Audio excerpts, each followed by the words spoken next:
WhatsApp guys, और कैसे हैं आप लोग। आशा करता हूं कि आप सब अच्छे हैं। इस वीडियो में हम लोग करने जा रहे हैं बोर्डो मांगा चैप्टर 60 का एक डिटेल एक्सप्लेनेशन। तो अब बिना किसी तरह के लेट्स बिगिन द वीडियो। तो रुको जरा, वीडियो शुरू करने से पहले जल्दी से जल्दी सब्सक्राइब का बटन दबाओ, और अगर सब्सक्राइब कर रहे हो तो लाइक का बटन भी दबा देना। अब आ जाता है अपना टॉपिक की तरफ। इंट्रो लगा दो यार।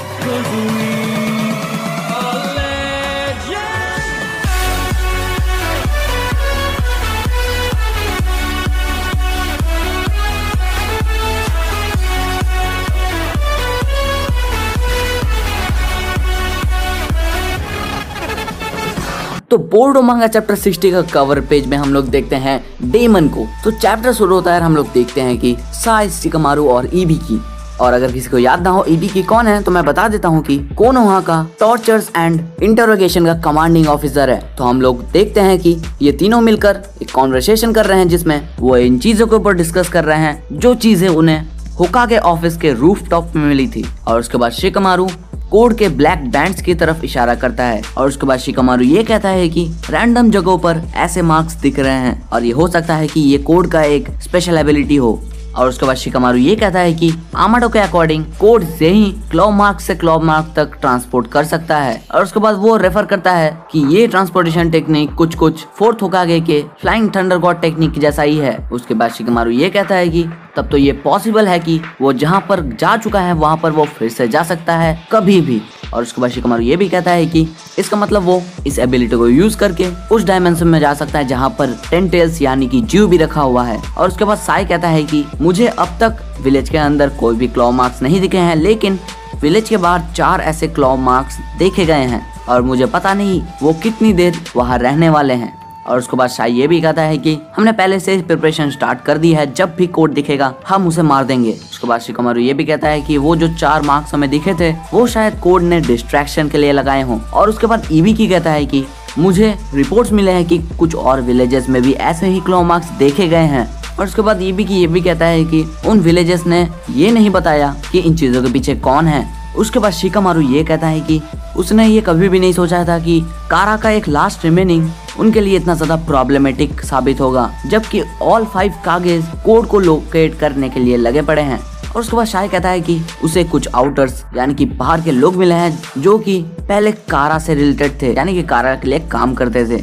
और उसने उन लोगों से इंटेल निकालने की कोशिश की, लेकिन कोई फायदा नहीं हुआ। और उसके बाद शाय कहता है कि ये लोग हो सकता है कारा के लिए सोल्जर्स की तरह काम करते हों, और इसीलिए इन लोगों को कारा के बारे में इतना ज्यादा पता नहीं है। और उसके बाद शिकामारु ये कहता है कि आखिर में हमारे पास और कोई चॉइस नहीं बचा, इन क्लॉ मार्क्स को फॉलो करने के अलावा हमारे पास और कोई चारा नहीं है। और उसके बाद साई कहता है कि कोड का टारगेट अल्टीमेटली नारुतो, बोरुतो और सास्के है, और उसी के साथ साथ वो आमाडो और कावाकी को भी कहीं न कहीं मॉनिटर कर रहा होगा, और इसीलिए अगर उसे कोई अपॉर्चुनिटी मिला तो यहाँ पर वो एज सून एज पॉसिबल आ जाएगा।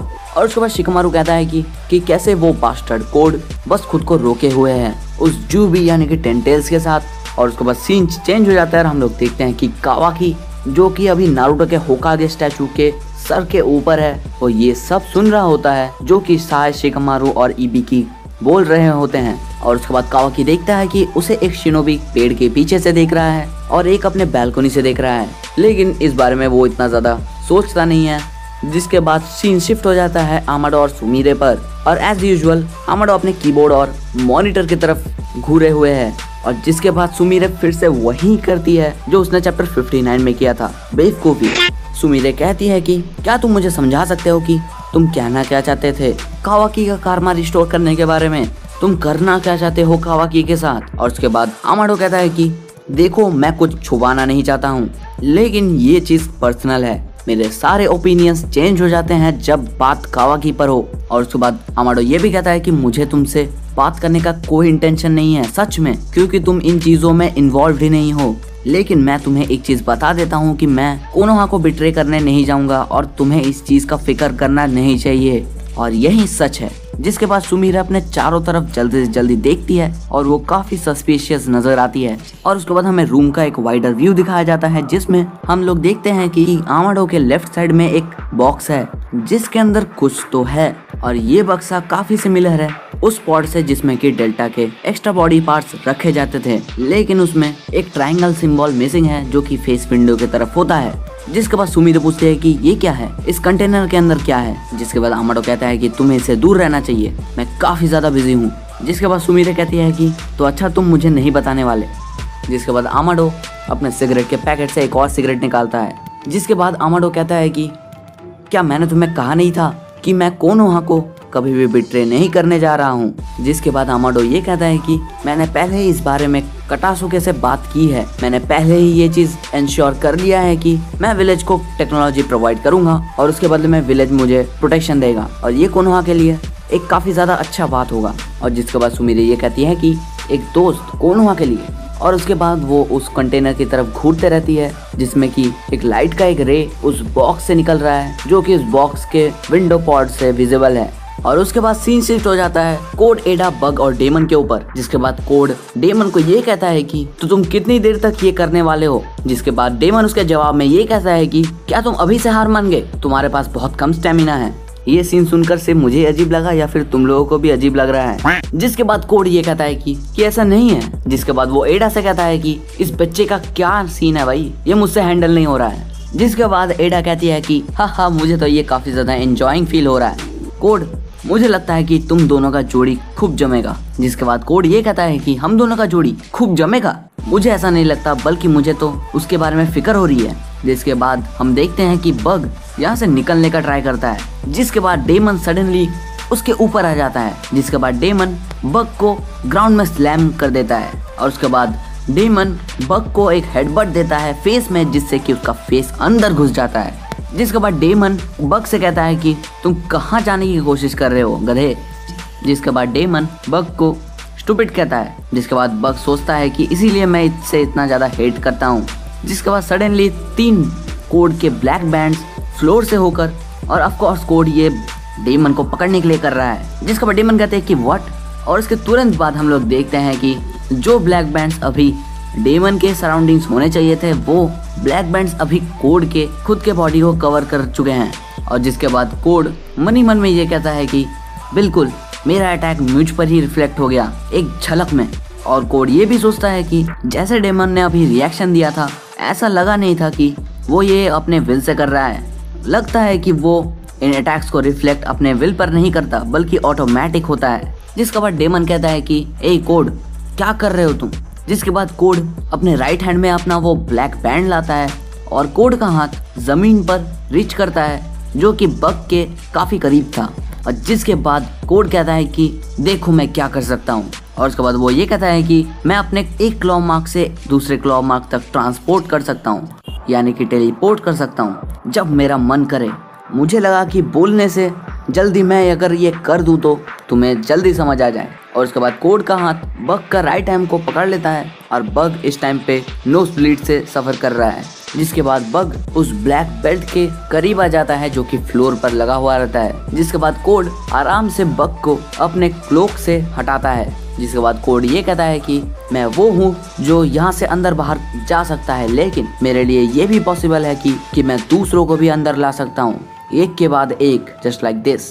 जिसके बाद डेमन एक इविल स्माइल के साथ देखता है। जिसके बाद बग कहता है कि थैंक यू कोड। उसके बाद कोड उसके जवाब में ये कहता है कि मुझे थैंक्स करने की कोई ज़रूरत नहीं है, मुझे तो बस एक चीज़ कंफर्म करना था, मैं तो बस उसका रिफ्लेक्टिंग एबिलिटी चेक कर रहा था। उसके बाद डेमन उसके जवाब में ये कहता है कि वाह ये बहुत ज़्यादा कूल था, मुझे पसंद आया। जिसके बाद कोड ये कहता है कि थैंक्स, और मुझे अच्छा लगेगा अगर तुम मुझे थोड़ा और इन्फॉर्मेशन दो अपने एबिलिटी के बारे में, मेरा मतलब कि अगर तुम चाहो तो। जिसके बाद डेमन कहता है कि अच्छा ठीक है, लेकिन एडा उसे कहती है कि डेमन, और वो अपने लिप्स पे फिंगर रखते हुए डेमन को ये सिग्नल देती है कि चुप रहो। और जिसके बाद एडा ये कहता है कि तुम्हें शांत रहना चाहिए, तुम्हें ये रिवील नहीं करना है कि तुम कितने ज्यादा ताकतवर हो, ठीक है। जिसके बाद कोड कहता है कि अच्छा तो तुम मुझे भरोसा नहीं करते। जिसके जवाब में एडा ये कहती है कि क्या मैंने तुमसे कहा नहीं कि डेमन का एबिलिटी है अटैक्स को रिफ्लेक्ट कर देना, और तुम्हें बस इतना ही जानना काफी है। जिसके बाद कोड ये कहता है कि तो तुम मुझसे स्ट्रेट फॉरवर्डली बात नहीं करोगी। जिसके बाद एडा ये कहते हैं कि ऑफेंड होने की कोई जरूरत नहीं है कोड, क्या ये सच नहीं है कि हम लोग तो बस जस्ट मिले हैं, हमें एक दूसरे के साथ टाइम स्पेंड करना होगा, उसी के बाद मैं तुम्हें सब चीज बता पाऊंगी। जिसके बाद कोड कहता है कि रिफ्लेक्शन ऑन सेनरिगान, और कोड ये भी कहता है कि मैं तुम्हारे एबिलिटी जानने के लिए ये सब नहीं कर रहा हूँ, तुम लोग जानते हो। और मुझे ये लगता है कि तुम्हारे पास एक और एबिलिटी हो सकती है। जिसके जवाब में एडा ये कहती है कि कौन जाने, और बग एज यूजुअल स्वेट कर रहा है। जिसके बाद डेमन ये कहता है कि सॉरी कोड, मुझे बताने में कोई एतराज़ नहीं है, लेकिन अगर नीचान कहती है कि मैं तुम्हें ये चीज़ नहीं बता सकता तो शायद मैं ये चीज़ तुम्हें बाद में बताऊंगा। और उसके बाद सीन कावाकी पर शिफ्ट हो जाता है, जहाँ पर कावाकी एक स्टोर में है, जहाँ पर लिखा हुआ है कि तुम्हें 20 इयर्स का होना पड़ेगा अल्कोहल खरीदने के लिए, और 20% ऑफ भी है। जहाँ पर कावाकी ओनिगिरी की तरफ घूर रहा होता है। जिसके बाद एक रैंडम बंदा अपने फ्रेंड के शोल्डर पर टैप करते हुए ये कहता है कि तुम्हें ऐसे कावाकी की तरफ घूरना नहीं चाहिए। जिसके बाद कावाकी उन्हें एक तिरछी नजर से देखता है, लेकिन वो उन्हें कुछ कहता नहीं है। जिसके बाद कावाकी शिकादाई के बातों को याद करता है कि कैसे कोनोहा के सिविलियंस उसके बारे में नहीं जानते हैं, उन्हें बस उसके र्यूमर्स के बारे में पता है। और उसके बाद कावाकी को एक फ्लैशबैक आता है, जिसमें वो ये देखता है कि जिगेन उसे बता रहा है कि उसे अपने होश पर फिर से वापस आना होगा। उसे कोनोहा सिर्फ इस्तेमाल कर रहा है, और ये भी कि वो उजुमा की फैमिली को बिलोंग नहीं करता है। जिसके बाद सीन शिफ्ट हो जाता है बोरुटो पर। वो सीढ़ियों से नीचे आ रहा था एक बॉटल के साथ, जिसमें की प्याकुगन पिल्स रखे हुए हैं। उसके बाद बोरुटो कहता है कि मैं हर दिन इन पिल्स को 2 बार करके लेता हूँ। इन पिल्स को लेते हुए मुझे 1 हफ्ते हो चुके हैं, लेकिन अब भी कुछ चेंज नहीं हुआ है।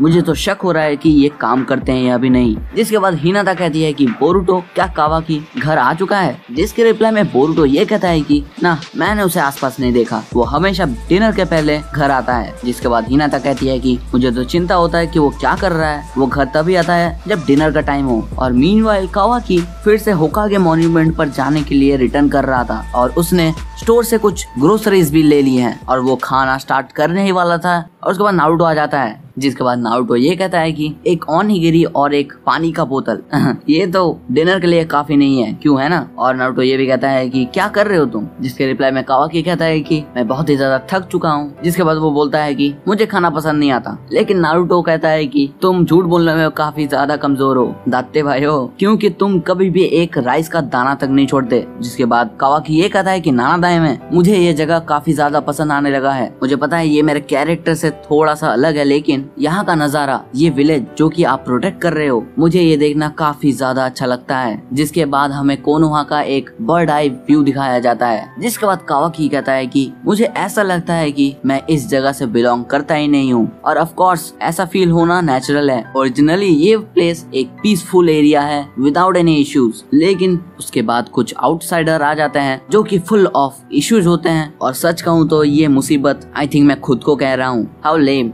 या फिर जिगेन कह सकते हैं, मतलब कि इशिकी। आई मीन ये अब मैटर नहीं करता। पर जिसके बाद कावाकी और कुछ नहीं कहता, और उसके बाद नारुतो अपने एक हाथ से कावाकी के शोल्डर को पकड़कर उसे स्विंग करता है। लेकिन कावाकी इन सारे इवेंट्स से काफी ज्यादा दुखी है। जिसके बाद कावाकी कहता है कि रुको जरा, आप कर क्या रहे हो, मुझे जाने दो। जिसके बाद नारुतो कहता है कि सीरियसली अब ये मैटर नहीं करता दाते भाइयों, जो भी जिगेन या फिर वो इशिकी ने कहा, हम अभी घर जा रहे हैं, तुम मेरे सिली बेटे हो। जिसके बाद नारुतो और कावाकी घर की तरफ बढ़ते हैं, और नारुतो कावाकी के शोल्डर को पूरे टाइम वैसे ही पकड़े हुए है। उसके बाद सीन शिफ्ट हो जाता है। हम लोग देखते हैं कि नारुतो और कावाकी फाइनली होम पहुंच चुके हैं। वो अपने जूते निकाल रहे हैं। जिसके बाद कावाकी डाइनिंग एरिया में जाता है और सरप्राइज हो जाता है। हिनाता, बोरुटो और हिमावारी उसको ग्रीट करते हैं। जिसके बाद नारुतो बोलते हैं वी आर होम दाते भाइयों। जिसके बाद हिमावारी कहती है कि कावाकी वेलकम बैक। जिसके बाद बोरुटो कहता है कि तुम लेट हो, कहाँ रह गए थे तुम? जिसके बाद हिनाता कहती है कि वेलकम होम।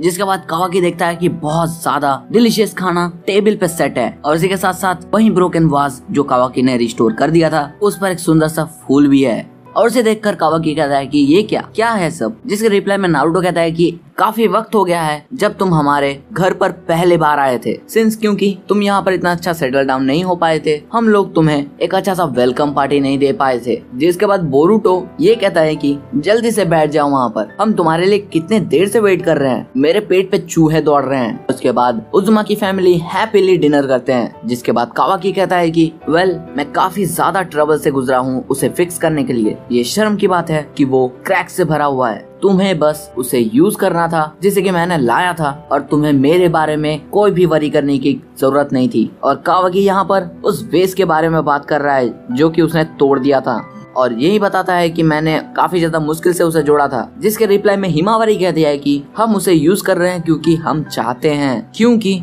वो फ्लावर वेस मेरे लिए अब काफी ज्यादा इंपॉर्टेंस रखता है। It's great. जिसके बाद कावाकी कहता है कि तुम और बोरुटो दोनों ही काफी ज्यादा संकी हो। जिसके बाद बोरुटो कहता है कि ए कावाकी, कुछ देर पहले मैं सोच रहा था कि मैं तुम्हें एक प्रीशियस चीज दूं, लेकिन तुम्हारा बकवास सुनकर आई थिंक मैं तुम्हें वो चीज अब ना दूं। लेकिन कावाकी उससे कहता है कि ओह क्या है वो चीज, वो मैटर नहीं करता, बस मुझे दिखाओ। जिसके बाद बोरुटो कहता है कि आर यू सीरियस, तुम्हें अपने मैनर्स को ठीक करना होगा, तुम किसी से कुछ चीज पूछ रहे हो इडियट। जिसके बाद बोरुटो अपना हेडबैंड खोलकर टेबल पर रख देता है और उस मेटल प्लेट पर कोनोहा का सिंबल है और उस पे कुछ स्क्रैचेस भी हैं। जिसके बाद कावाकी कहता है कि ये चीज तुम्हारे लिए प्रीशियस है, क्यों है ना, लेकिन मैं एक ऑफिशियल शिनोबी नहीं हूँ। जिसके रिप्लाई में बोरुटो कहता है कि वेल तुमने शिनोबी ट्रेनिंग स्टार्ट कर दी है, सो हम तुम्हें एक शिनोबी पुकार सकते हैं और ये मैटर नहीं करता कि तुम एक ऑफिशियल शिनोबी हो या नहीं। सारदा, मित्सुकी और मैं ये समझ रहे हैं कि तुम हमारे लिए एक प्रीशियस फ्रेंड हो, सो उसी फ्रेंडशिप को निभाने के लिए हमने ये किया। जिसके बाद कावाकी कहता है कि मैं इस हेडबैंड को एक्सेप्ट नहीं कर पाऊंगा और कावाकी ये भी कहता है कि फर्स्ट ऑफ तुम्हारे पास एक और नहीं है, क्यों है ना। जिसके रिप्लाई में बोरुटो कहता है कि मेरे पास सास्के सर का एक हेडबैंड पहले से ही है, वेल मैं उसे बोरो कर रहा हूँ। एनीवे मैं इस हेडबैंड को तुम्हें एज अ लोन दे रहा हूँ, कभी भी तुम अगर शिनोबी बनना चाहो या फिर एक निंजा बनना चाहो तुम्हें खुद से ही एक हेडबैंड मिल जाएगा, राइट। और उसके बाद तुम कभी भी मुझे ये वाला हेडबैंड वापस कर सकते हो। जिसके बाद कावाकी उसको कुछ नहीं कहता और उसके बाद नारुतो कहता है ये ठीक है ना तुम्हारे लिए, क्योंकि ये एक ग्रेट आइडिया है। जिसके बाद बोरुटो कहता है कि आप कुछ ज्यादा ही बोल रहे हैं। जिसके बाद कावाकी एक ऑकवर्ड एक्सप्रेशन के साथ बैठा हुआ रहता है और बोरुटो प्लेफुल्ली एंग्री है और हिनाता हंस रही है। जिसके बाद हिनाता कहते हैं कि हे कावाकी, क्यों ना तुम इस हेडबैंड को ट्राई करो। जिसके बाद कावाकी अपने फोरहेड पर कोनोहा का हेडबैंड लगा लेता है। जिसके बाद सारे उसे घेर कर देखते हैं। जिसके बाद बोरुटो कहता है कि ये तुम पर जचता नहीं है, मुझे तुम्हारे लिए बुरा लगता है। जिसके रिप्लाई में कावाकी ये कहता है कि मेरे बारे में सॉरी फील करना बंद करो। जिसके बाद हिनाता कहती है कि